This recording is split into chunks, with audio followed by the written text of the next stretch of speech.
Hello, my name is Kyle.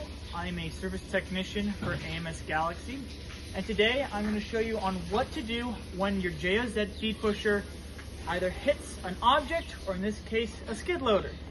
To start, the JOZ has a built-in switch circuit where if the top lid hits an object, it will stop, drive back a little bit, and then hit it again in case it's like a cow's head in the way.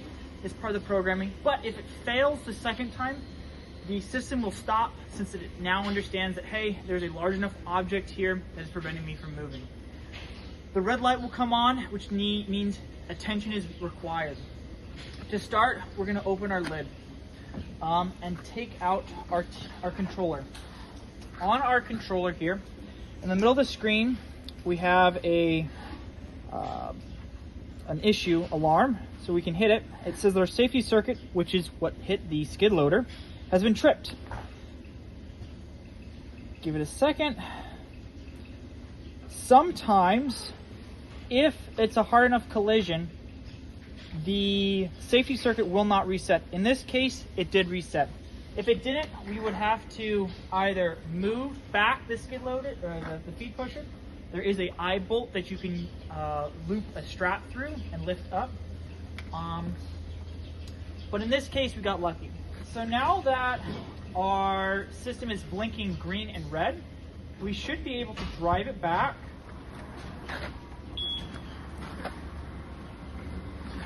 And then stop. Now, we have gotten past the collision. However, we may need this feed pusher may have been outside for all night long, and the batteries may be low. A lot of the other feed pushers, you would have to lift it up and drive it to the actual charging station. From the JOZ, they have a feature called a jump start. Jump start allows us to, at any point during the feed pusher's track, have it start from there instead of having it begin from the charging station or at the end. To get to the jump start menu, the first thing we need to do is make sure that our auto light is not turned on. If it is an auto, it will not move, unfortunately. To get to jump start, we're going to go into the gear menu and we're going to select the loop with the magnifying glass icon to select jump start. We can either hit the button or the touch screen itself. Most of the time we hit the button. A pop-up will help on advising on how to set up the jump start. We're going to hit our next menu. Now, the first thing we need to do is position the feed pusher in a way over the transponders that are built into the ground. However we want it to drive back. So in this case, if I were to jump start, I would be jump starting back into the skid loader. I'm now going to use my buttons to spin the feed pusher around. Since my charging station is down that way. So I'm going to position my feed pusher so it's roughly going in a path and it's going to hit the transponders at some point. Now that I am positioned correctly, like that was spinning around, if you need to move forward or backward, that would be these buttons. But next, we're going to select which side we're pushing on, or which side the food is on. So in my case, it is on the left-hand side of the feed pusher, indicated by that little triangle there. If I was going the other way, in this case, I have a skid loader in the way and it would hit it, I would select this icon instead. Now my offset, this is how far off the bunks you want to set it to.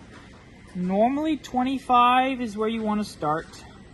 We can increase it or decrease it depending on if you want to push more or less. Once that is all set up, we will hit the jump start button and the feeder will automatically look for transponders that are unique to that route, and it will course correct and then continue back to the charger. Once it's done doing a jump start, you do not need to hit or put the system back into auto. It will automatically go back to running the next route.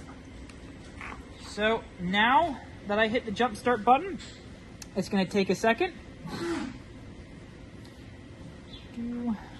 Taking in all the data. Now it's going to start driving a little bit forward. At this point, you should no longer need the teach pendant.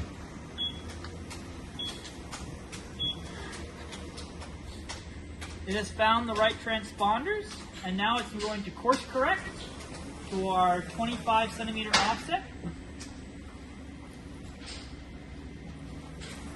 And it's going to go back to the charger and continue pushing feed into the pump.